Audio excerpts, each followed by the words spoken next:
ಏನಾದ್ರು ಅವ್ರಿಗೇನು ಇಲ್ಲಪ್ಪ ಬೆನ್ನೋ ಏನು ಇಲ್ಲ, ಚೆನ್ನಾಗಿ ಆರಾಮಾಗಿ ನಡ್ಕೊಂಡು ಹೋಗ್ತಾ ಇದಾರೆ, ಮೀಡಿಯಾದವ್ರು ಕಂಡ್ರೆ ಸಾಕು ಹಿಂಗ್ ಇಟ್ಕೊಬಿಡ್ತಾರೆ. ಈ ರೀತಿ ಸಿಕ್ಕಾಬಿಟ್ಟೆ ಮಾತುಗಳು ಹರಿದಾಡ್ತಾ ಇದೆ ಕರ್ನಾಟಕದ ಜನಗಳಲ್ಲಿ ಕೆಲವರಲ್ಲಿ. ನಿಮ್ಗೆ ಏನ್ ಅನ್ಸುತ್ತೆ ಸರ್? ಸರ್ ಆತರ ಮಾಡಂಗಿದ್ರೆ ಅವ್ರು ಏನಕ್ಕೆ ಮಾಡ್ತಾರೆ? ಇವಾಗ ಪಬ್ಲಿಕ್ ಅಲ್ಲಿ ಏನೋ ಆತರ ನೇಮ್ ತಗೊಳ್ಳೋ ಅವಶ್ಯಕತೆನೇ ಇಲ್ಲ ಅವ್ರಿಗೆ ಆಲ್ರೆಡಿ ಬ್ರ್ಯಾಂಡು, ಅವ್ರು ಆಲ್ರೆಡಿ ನೇಮ್ ಇರೋರು. ಆತರ ಪೋಟ್ರೆ ಮಾಡ್ಕೊಳ್ಳೋ ಅವಶ್ಯಕತೆನೇ ಇಲ್ಲ.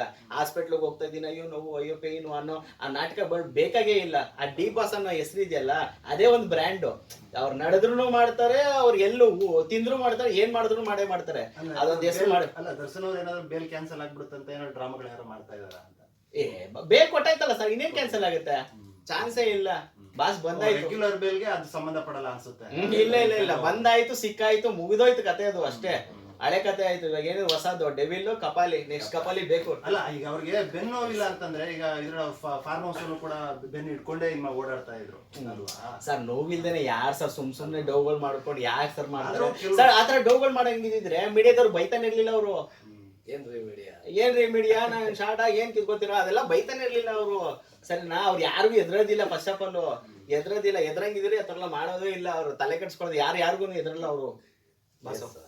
ಬಾಸೆ ಹೌದು.